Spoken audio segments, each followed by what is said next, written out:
Alam kong gusto mong mabago ang takbo ng buhay mo. Alam ko din na gusto mong mabago yung takbo ng negosyo mo. Yung feeling na talaga maka-achieve ka ng greatness dyan sa ginagawa mo. Tama ba? Ang payo ko sa iyo kapatid, makinig ka. Mag-publish ka ng content.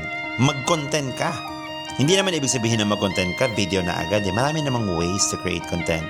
Pwedeng mag-share ka lang ng anything of like text, diba? Pwede ka rin ng photo, ganyan. Pwede ka ng mga short form. Maraming ways. Pattern na kasi ng mga bumongga yung result nila or yung life nila kasi talaga nag-create sila ng contents. Hindi lang para sa sarili nila, para sa business din nila. Isa kasi sa mga na-attendan ko, like yung recent ko talaga, yung kay Coach Alec Cuenca, sinabi niya nga, tingnan nyo na lang si Jose Rizal, di ba? Up until now, kilalang kilala siya. Sa tingin nyo bakit kaya? Kasi nga, natutunan niya or technically nag-publish siya ng mga libro. Technically, those are contents. Tama, ibang level talaga yung na-achieve niya. Na even up until now, kilalang kilala siya. But kidding aside guys, we need to publish contents talaga.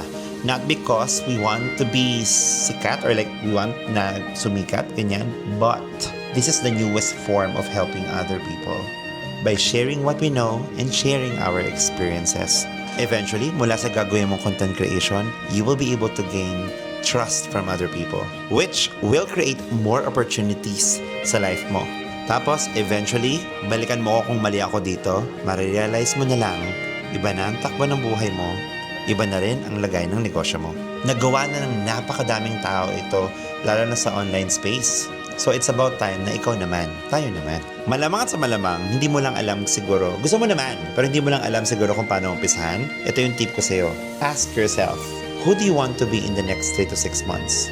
What person you want to achieve kung papasukin mo to?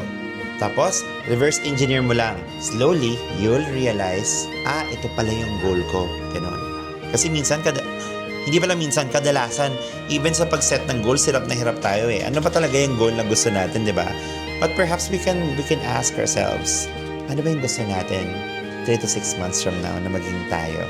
Katulad ko, kami dito sa Ecom Accelerator, ako personally, I want to become a key of influence pagdating sa e-commerce. Since nagtatagumpay na kami dito sa Ecom Accelerator sa pag-handle ng hundreds of stores for Shopee and TikTok, I believe we have an authority already to share our strategies at kung paano namin ito nagagawa sa mga sellers online.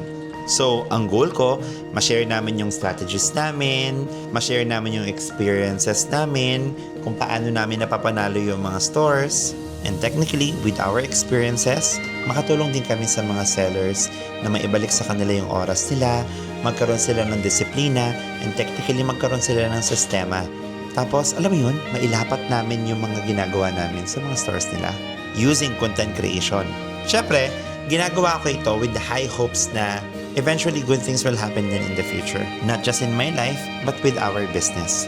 Kaya push ka talaga, create and document your contents and see the magic of transformation that can possibly happen not just in your life but in your business.